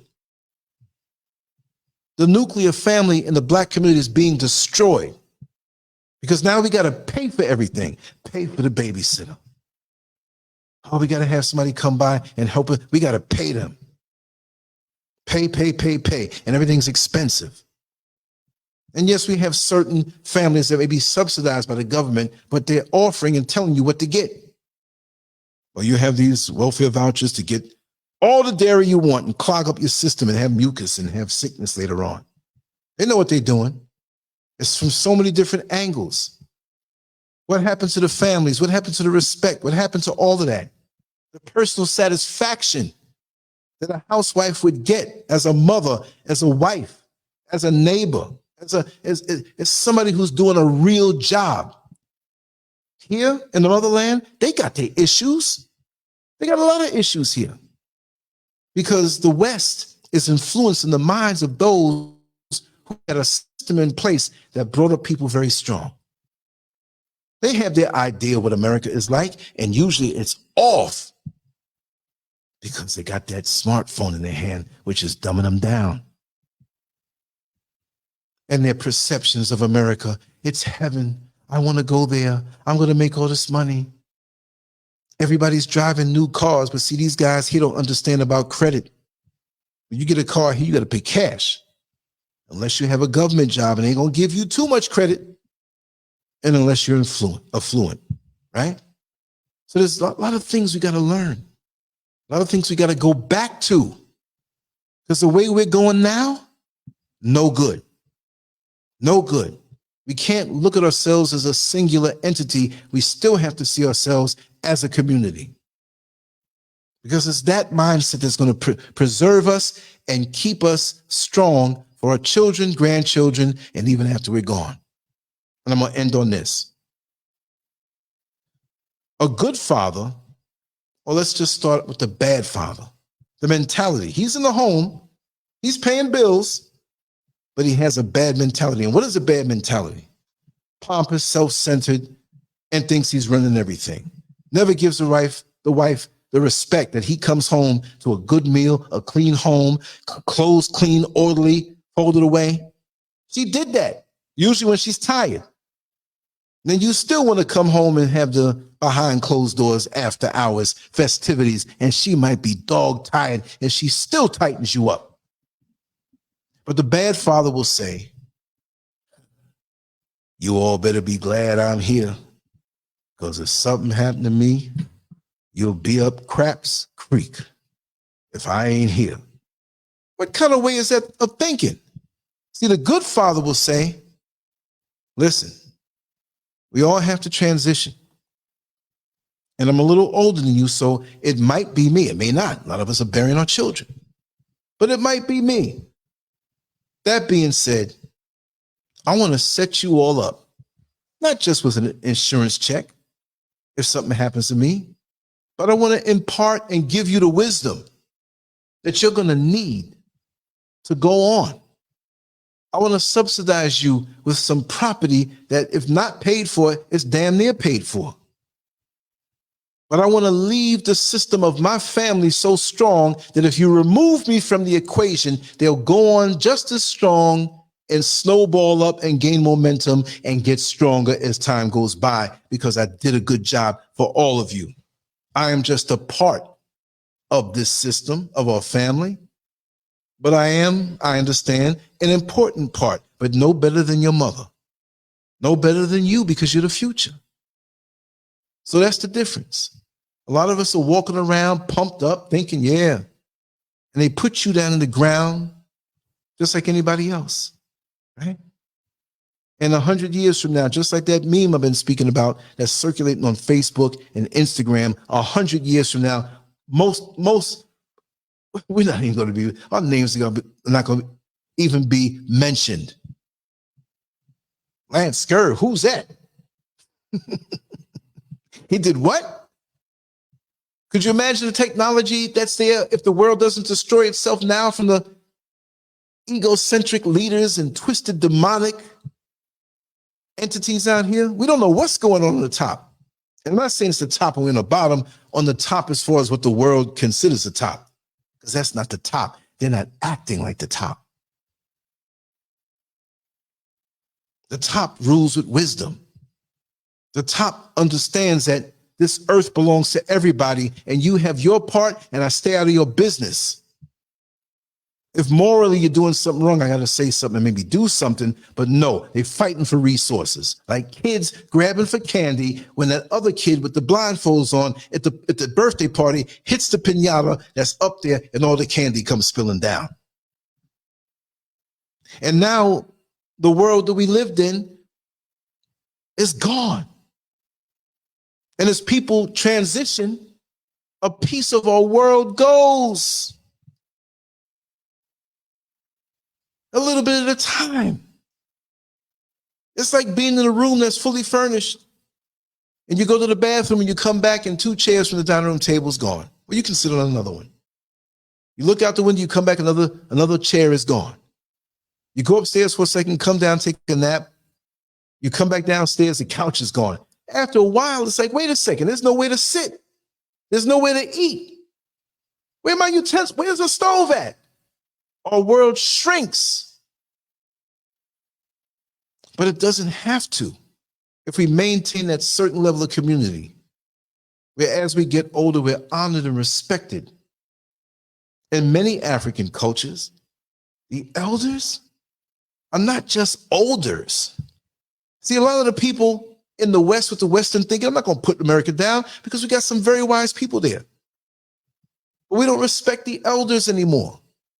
And like I said earlier, you can be younger than me and be an elder because you might know something that I can elevate from.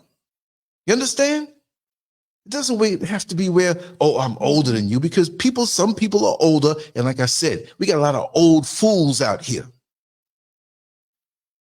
Like I said, I was on a bus stop or somewhere next to this man, and we were making small talk, really, really small talk. He was telling me how good the juice was that he was drinking and stuff like that. So I said, man, this guy, let me see if I can tap some wisdom out of him. So I asked him a really deep question about stuff that was going on in the world. I just knew I was going to have a good answer, and maybe I can whip out my tape recorder or my phone or my camera and get a video to bring back to show you, because, you know, I do that. And when I asked the question, I looked at him, he was looking the other way. I saw the back of his head. You know what he told me? Yeah, man, you see that girl over there? She got a nice ass. Of course, males are attracted to females and females are attracted to males, but this head full of gray hair that you had, and I'm younger asking something, and that's all you can tell me? I mean, I'm a man. I like what I like. Women like what they like. We understand the sexes come together. But there's a time for that. There's no time, especially at this, look. And I said I was going to end, right? And I keep going. But let me just say this. It's a fact that Black people don't have any friends in this world. Yet, we're coming against each other. And they don't care. It's to their delight. We used to be lynched, and sometimes it comes out that we still are, still happening. Black Wall Street, the agenda against us, Tuskegee experiment, whatever. Our history is littered up into the present, going all the way back from when the majority of us set foot here. And yes, the planet is Africa. We're the original. Some go back 6,000 years and that's it. But they lie and tell you something different, right? But we've been here for so long that we're all over the planet anyway, right? But the cradle of civilization, we're all African. Don't let these fools have us divide ourselves up with a title and fight each other over reparations that we ain't gonna get. Oh yeah, now if they have it come out tomorrow, I'm gonna have my hand out. I ain't just waiting for Social Security. Give me some of that. Because we suffered. But they give everybody else. They may not like me saying it, but Israel gets their money every year. The migrants that are coming, just strolling on in. Imagine you work all week or all your life. You buy a house and you make it a home. You have the refrigerator full. You have the living room nice and the room's nice. And you work hard for this stuff now. And some faction, police or government, forces you to take people in and you got to work and take care of them. You follow the law, do it the right way. Because those of us who have been here and built this place, we catching hell. And those others who are coming, they're going to call you nigger one day. And they know what they're doing. Because they're going to push us out the workforce. They're going to give them jobs.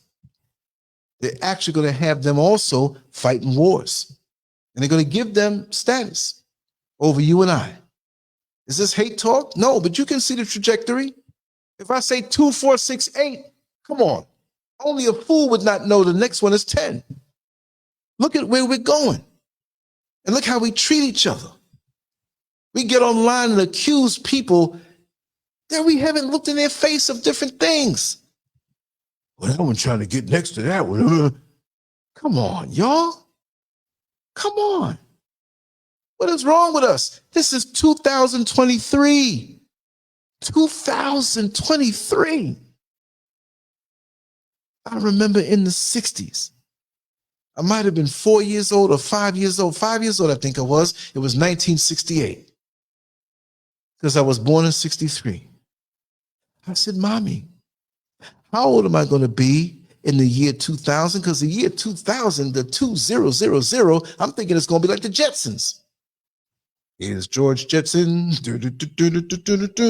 Jane, his wife, yeah.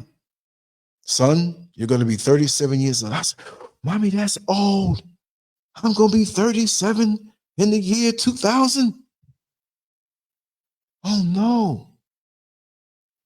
That was 23 years ago. And I'm 60 years old now. That was 23 years ago. And time is moving faster. And we haven't learned anything yet. How about the firemen that said that there were times when, before I elevated a white man, there'd be people burning up in the fire, black people. I might save one just to say I saved one, but I might see 2 or 3 children and hear them screaming. It was getting hotter. And I turned around and left them there. And you trust your doctor? You trust the politician that's manipulating things? You trust your police department? I know some good cops, but they're not the majority. Everybody's going for their own bag, and they want the public acknowledgement until they get busted. Now, I don't know if it's true or not, but look at the mayor of New York City, Eric Adams. They're investigating him now because of dealings with the country, Turkey, in his campaign. And maybe some money was forwarded to him in an unscrupulous way. So they got his cell phones and they're investigating. But I never really had a good feeling about him. Maybe he's innocent. Maybe he's not. I'm just saying it. And if I'm wrong, I'm wrong. It's good that I'm wrong, right? We got to go back to following our instincts. I hate to call animals animals, and I'm hearing a whole lot of animals out there right now. Trust me, I don't want to go out there. I don't know what'll bite me up.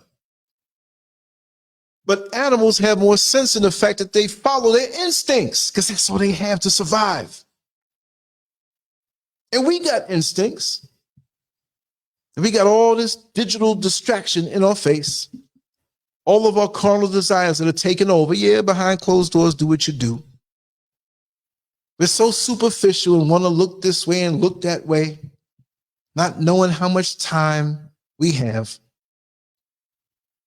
I remember driving the bus, and there was a lady that I always saw around a certain time, around maybe once a week, because I retain visuals really good. Sometimes I haven't seen her face for 15 years, and I'll tell you the story. Just like I said, I haven't spoken to Gino since the mid-90s. We kept in contact a little bit after I left the job, but we didn't have Facebook back then. So sometimes, you know, life, you get busy and you call every 2 weeks and a month and 6 months, and poof, life happens. But the message that I typed to him, the joke that I said and some other things, word for word, when he sees it, he's gonna crack up. And if he listens to this particular video, I mentioned his name early on, so he'll see that I haven't forgotten. And when I get in contact with him, or when he gets in contact with me, I'm gonna have him on the show.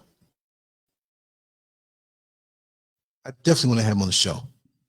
I'm not gonna tell him what to say. I'm gonna say, listen, we worked together in some very intense times. Wasn't long, about 2 years. But tell some of the old war stories and don't hold back. He's gonna be shy. I miss the old days, y'all. I'm not some old geezer who just, you know, I like the technology, but it's taken over. Now we got artificial intelligence. You know how many people are in school now? They got things to write out and they just punch something in artificial intelligence and it reads it all, writes it all out for them. No misspellings. What is that doing to our brain? What happened to having an eraser on a pencil? We make a mistake and we erase it. You better erase it clean. What happened to having the confidence to use an ink pen?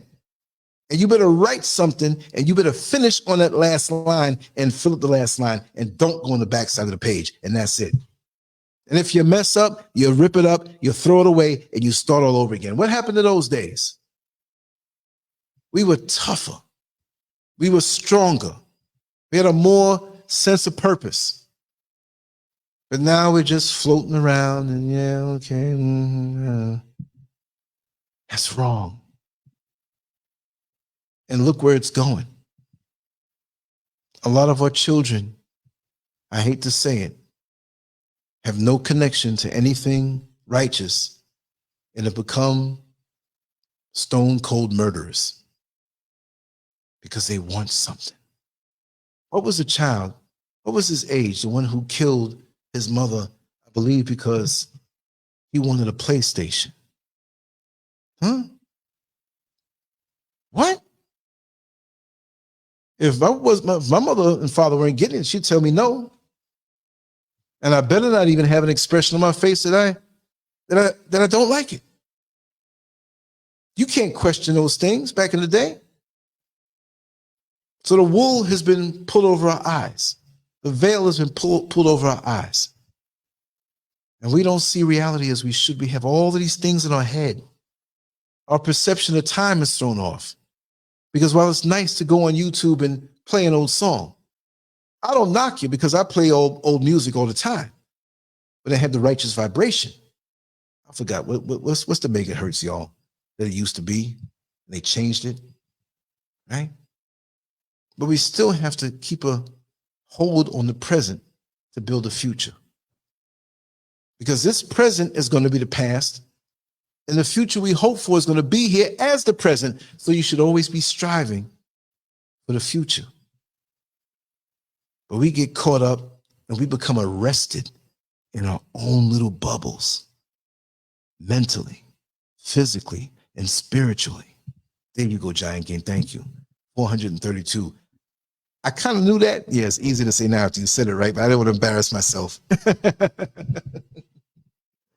Thank you for coming through with that. And I think to myself how pure those days were. Yes, we had crime, we had high gas prices and wars, and we had everything we have now pretty much, but not as intense. Things were hidden more. But what we did have is more of a wholesomeness in our personal lives. We felt and received and sent love between each other, that vibration more. Now it's dried up. We become zombies, well-dressed zombies, well-educated zombies, zombies who lost something.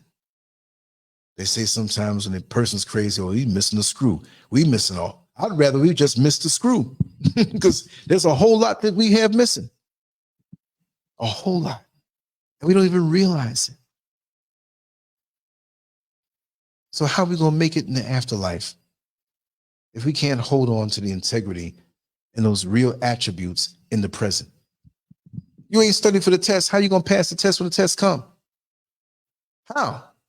You're not prepared. I'm not saying go to church and sit up in the church and no. Money to the pastor to keep his alligator shoes up. No. That's connectedness to each other, that vibration between each other. Yeah. I got to put this on the screen. Giant ain't got jokes, but it's funny. Got your back like a double D bra strap, for real. What happened to us having each other's back? What happened to us walking down the street as young men and young women, and we see a cookout going on, a barbecue in the backyard, and we strangers damn near, but one of the students who's there, the friends, oh, that's my classmate. Well, tell him to come on back and get a plate. Go on back there and get a plate, young man. Go on back there, young woman. Was nobody disrespecting you? They welcome you. Oh, hi, how are you? Your name? Yeah, that's my classmate. At the same time, if you're walking down the street and saw an older woman or anybody bringing their groceries inside, you could not walk past without offering your help. She may not have wanted it. But if she did, she wasn't scared that you're going to case the joint and come back and rob the place. We were more open then. We were more giving then. We loved each other more. Who taught us to hate? Huh? Why is it that we don't have integrity in the things we do for each other? We throw stuff together to give to somebody. Many people, I've heard them say, when I donate clothes to the Salvation Army, or I give clothes away, I don't give anything away that I wouldn't wear myself. You see that? When some people cook food to feed the homeless, I've been involved in that a whole lot. They say, I'm going to cook something. That's not everybody now. Some people throw all kind of stuff together. I'm like, you got them hard behind crackers and little juices that are fake, the kind of stuff they give out in the jail to sterilize the men, all kind of chemicals in there. Ain't no juice in there. Ain't even 1% fruit juice in that bad boy. But they say, I'm not going to feed them with anything less. I'm going to put love in every plate. What happened to that? And so there's something that we're responsible for. I know it seems like nobody's going to appreciate what you do, but it's a personal satisfaction from doing a good job. See, I know where I come from. I know my little F-ups in life, bad decisions, but hopefully there's more good than bad. But you got to remember, you representing the people who raised you, whether they're your parents or not, whoever it was, and whoever fed into you, the people who took the time to tell you what you know now. Not just, a college professor or whatever. No, they're going to tell you things to get that certificate or that degree. They might even help you with some things in life. And the people that fed into you may not be as educated as you are now. You've gone on to do great things and they're proud of you. But everybody who fed into you, you represent them now. Whether they're still alive or they transition, you still represent them. Don't you want to represent them well? Even when you do good in life and years go by and you go back to the old neighborhood or run into somebody that moved away and they see how you've progressed. your friend's grandmother. Let's just make this up. Lance, is that you? Oh my God, Ellie, look at Lance over. You got so big and strong. Oh my God. I knew you was going to be a heartbreaker, but you seem like you do. Come on, give me a hug, baby. Remember you used to sit on my front steps and I used to tell you about life? Tell me what you're doing now. And usually the example goes where, well, I'm married now, or I'm in this career now, and maybe you went into the military, you're back from overseas, whatever. And they see that you did good. And they have a connection to you because they know they fed into you. Maybe not everything, but they knew they tried to do right by you. Even though you did not come from their loins, you were their children. And they invested in you. We're not investing anymore. You throw the kids out. You're on your own. I got mine. You got to get yours. A lot of us are fools right now as we are of an older age. Old age does not bring wisdom. You learning from the things that you've been through in this life. That's what teaches you. And we all go through things, and some of us don't learn a damn thing. There's no excuse for that. You know, while the attacks are going on, they know that their birth rates, and I say they, I don't want to get flagged, right? I could be talking about roaches. Might as well be, right? Same thing. But their birth rates are going down. And they're doing a lot of underhanded things to come against us. Who the hell is Bill Gates to say that we need to give this vaccine to Africans and find out that it sterilizes us? Well, what is this fascination? What the hell? This dude got all the money in the world. Let's be real. Best that he just go ahead and be a womanizer. He got to be a weirdo worried about black people. I'm not condoning womanizers. All I'm saying is that he got all the money in the world to get all the blowjobs he wants. Why is he worried about daggone Africans? Mind your business. What happened to you, Bill Gates? I don't care. But every now and then he pops up. Oh, we want to block the sun. You got all that money. You can make it. I'm buying up all the farmland. What do you know about the food supply as to why you buying up all this farmland? You better watch that bugger. He's creepy. That's that dude who never came out and played with the other kids, and he stayed in the room watching you, plucking out the wings of flies, doing some weird stuff, sticking Q-tips up his anus. I don't know. But he bears watching. We don't have no friends. And he's down with a lot of other people who got money and have some influence. Ain't you the Microsoft dude? Make a better computer. You worried about shooting up people and sterilizing them and what now? Malaria in Florida and all these artificial mosquito, and you don't know what they're doing. Let me tell you something. That year that I caught malaria in 2019, came back and almost died. Left April 25th, came back May 13th from Ghana and almost died. And find out that I also have Lyme's disease. It ain't working because one of the things with that is that you get chronic and severe fatigue. I'm kicking Lyme's disease behind. You eat good, you sleep good, you keep a positive mind, keep hydrated, keep nourished. And if you're here for a reason, ain't nothing gonna stop you. I started out a little tired. I look like I'm ready to go another 30 rounds. Once you get warmed up, I'm gonna go to bed soon. I said about an hour ago, didn't I? But there was an article when I came back and found that out. That the House of Representatives, and it's still got to be out there unless they scrub the internet of it. The House of Representatives was inquiring to the Department of Defense. Those people who know me well, you know the story. Young lady was going for an interview, been there all those years and follows, you know, everything that LANCESCURV does. And the second question in her interview was, you following this guy on YouTube and social media, he's radical. Why do you do this? Who's his name? Who is it? SCURV. That freaked me out. Department of Defense. But the House of Representatives were inquiring to the Department of Defense. I read the article from several sources as to what you are doing with weaponized ticks. Weaponized ticks, y'all. Ticks bite. Ticks give you things. Huh? What's up with that? There's a lot of dirty things going on in our midst.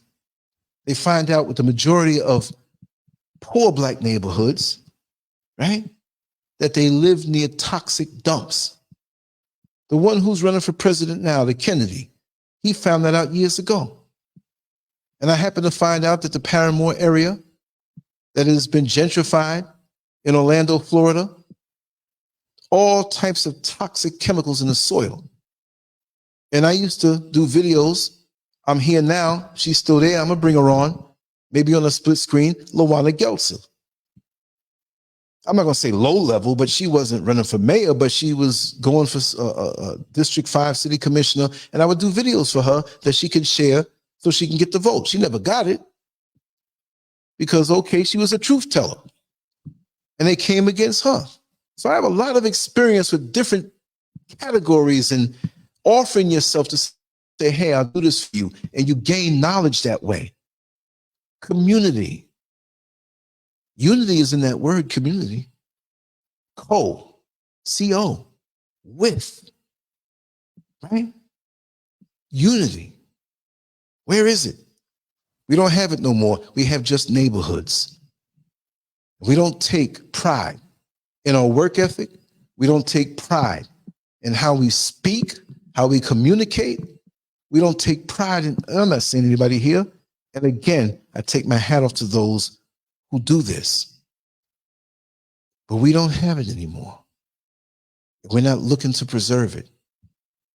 And the young ones are coming up almost like the Pied Piper of social media and all those decadent things. They're following them now. They're not following us anymore. Don't you wonder when they say in social media language that follow me? Follow me. When you look at it and they break it down, you need to follow that voice that you have on the inside. You need to follow your instincts. You don't need to give up yourself and what you feel on the inside to follow something you don't know about because it's pretty and glossy. And we have filters on Instagram and we can put music behind it and we can remove our pimples and we can make ourselves look slimmer. We can make ourselves look younger. And they talk about the metaverse and getting caught up in the metaverse. We already in the metaverse, y'all.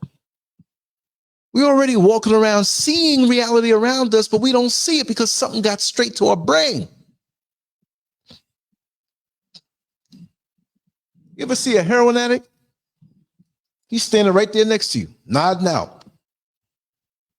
Face like 6 inches from the ground, but he ain't fall yet. Has just enough awareness to not fall. And we used to sit there and watch him. You watch this time, he gonna fall now. Yeah, there you go. There you go. What? He stood up again? Well, that's a drug that did that. So we say, oh no, I'm not on drugs. I don't mess with substances. But your smartphone is the biggest crack pipe that you ever want to see. Right? Because it gets straight to the brain faster than crack. You get up in the middle of the night to go pee, and you grab them for the smartphone to see if somebody replied to something you said on Facebook. Or somebody you argue with. I've seen people argue all day long with strangers over people that they don't even know, they'll never meet, and you argue with them. Can't you take that energy somewhere else and do better for yourself? That's a whole different topic. Maybe we talk about that tomorrow when I wake up. Because as soon as I wake up, I'm going to get right back up on it. I'm going to stay on it. The opponent might be bigger. The opponent might be stronger.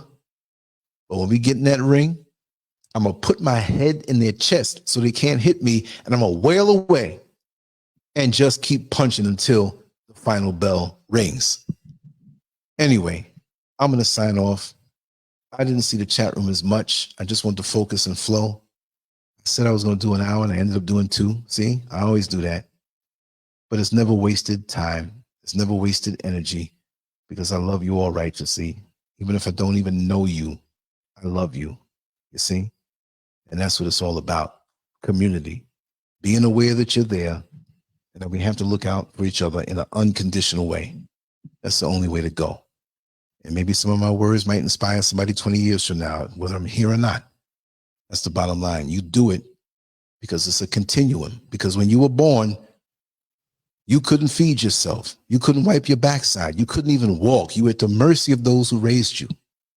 But now that we're grown, we can do for ourselves. We act as though we don't need more raising.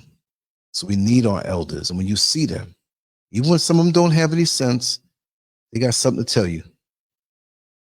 Maybe from the example of their life of something they didn't do or whatever. We need to honor everybody because we all have a position in this world. We need to be able to help each other, right? And do for each other. Anyway, not so soon, music. Don't rush me off. I'll talk for another hour, daggone it. That might be artificial intelligence. Get him to shut up. Right? But I'm going to sign off. Thank you for your time. Listen to what the crazy stuff in my brain is coming out. I love you all. Make sure to hit LANCESCURV.com all the time and just dig through the crates.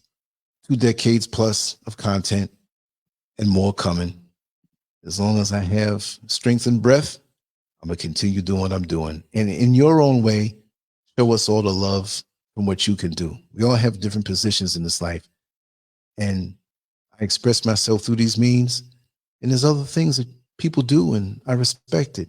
So come on in and share. And just like that cookout in the backyard where the people who were having the cookout, they might have been kind of broke. And say, listen, we got 3 chickens, hamburger meat, and half a turkey. Y'all need to bring the macaroni and cheese.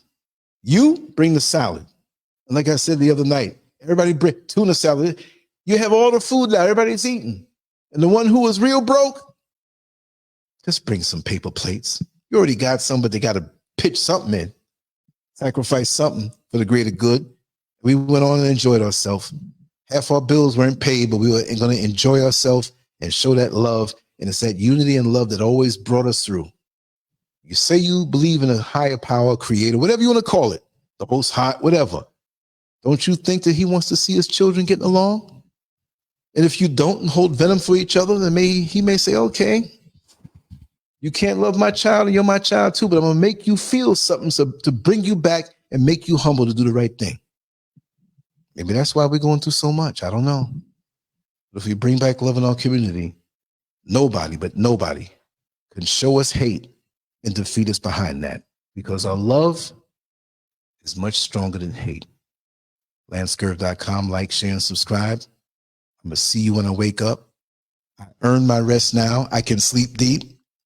And I do have a few phone calls to make, and I'm going to doze off. Thank you for giving me the ability to have good dreams now, because we're going to sleep down and drool in that pillow. All right? So I'll see you all tomorrow. Thanks for being here. Much love to you all. So long.